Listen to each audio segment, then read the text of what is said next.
বলেছিলাম আরেকটু মৃত্যু দেখতে চাই না। তাহলে কি করতে হবে? এখনো পর্যাপ্ত টিকা দেওয়া হয় নাই। জরুরিভাবে টিকা দেয় না, অল্প দিনে দিয়েছেন। টিকা আনার প্রচেষ্টা চলছে, আপনাদেরকে ধন্যবাদ জানাই। আমরা শুনলাম 90% নাকি দেওয়া হয়েছে।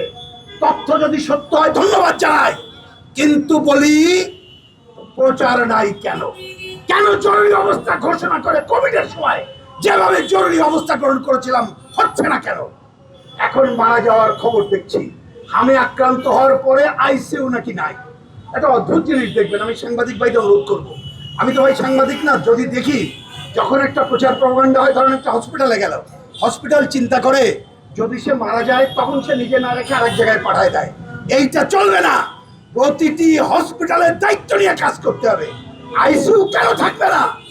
আইসিইউ মানে লক্ষ লক্ষ কোটি টাকা খরচ করে বড় জিনিস না।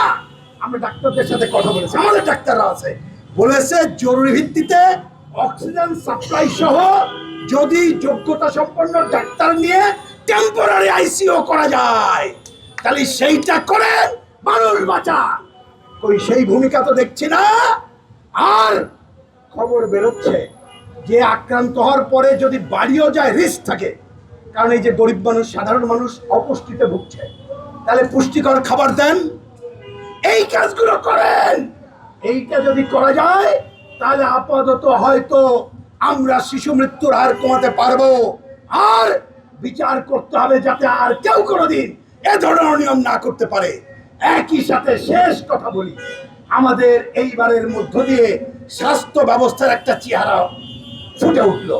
আমাদের দেশে দেখেন না, কেউ অসুস্থ হলে, হাসি কাশি হলে বিদেশে যায়।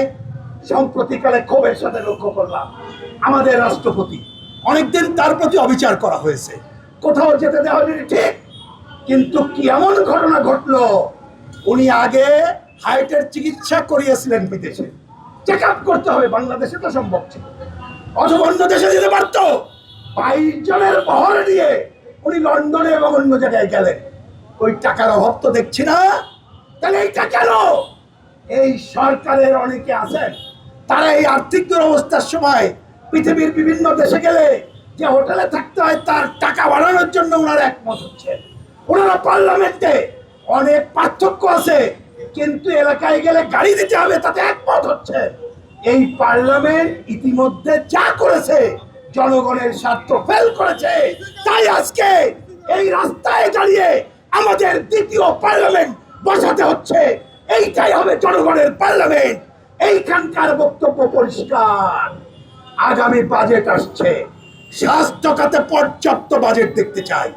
দেখতে চাই খালি বিল্ডিং নির্মাণের যন্ত্রপাতি কেনার জন্য নাই, দেখতে চাই ডাক্তারদের পর্যাপ্ত সুযোগ সুবিধা দেওয়া, দেখতে চাই মানসম্পন্ন যোগ্যতা সম্পন্ন ডাক্তার গড়ে তোলা, দেখতে চাই যে ডাক্তার শুধু ঢাকা শহরে থাকবে না, ওই এলাকায় যে চিকিৎসা দেবে তার জন্য বিশেষ প্রণোদনা, অর্থাৎ সামগ্রিকভাবে স্বাস্থ্য খাতকে ঢেলে সাজানোর আহ্বান জানাই।